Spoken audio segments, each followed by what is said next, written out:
مجھے اس شخص پر تعجب ہوتا ہے جو روز دیکھتا ہے کہ اس کی سانس اور عمر کم ہو رہی ہے اور وہ موت کے لیے تیاری نہیں کرتا۔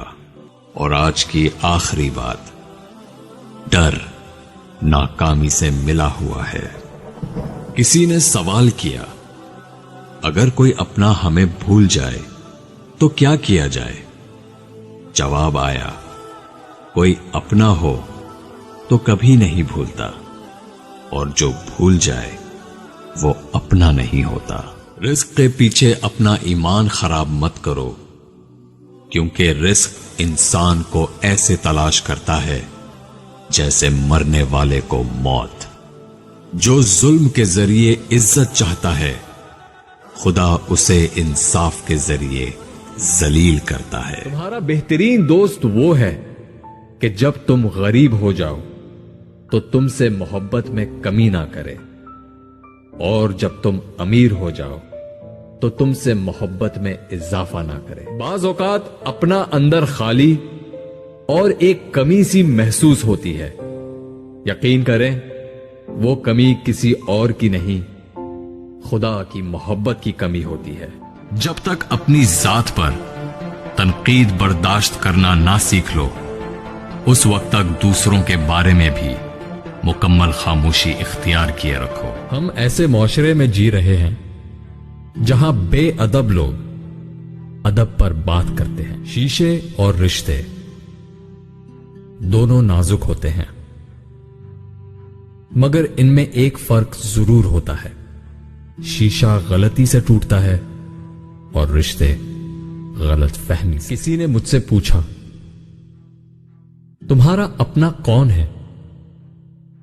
ایک پل کی خاموشی کے بعد میرا جواب تھا، جو کسی اور کے لیے مجھے نظر انداز نہ کرے۔ کوئی حالات نہیں سمجھتا، کوئی جذبات نہیں سمجھتا، یہ تو اپنی اپنی سمجھ ہے۔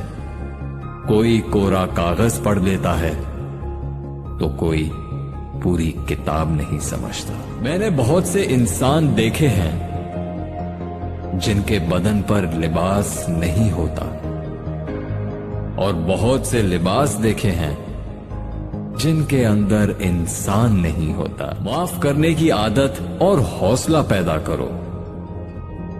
یہ تو خدا کا کرم ہے کہ اس نے انسان کے گناہوں کی پردہ پوشی کی ہے۔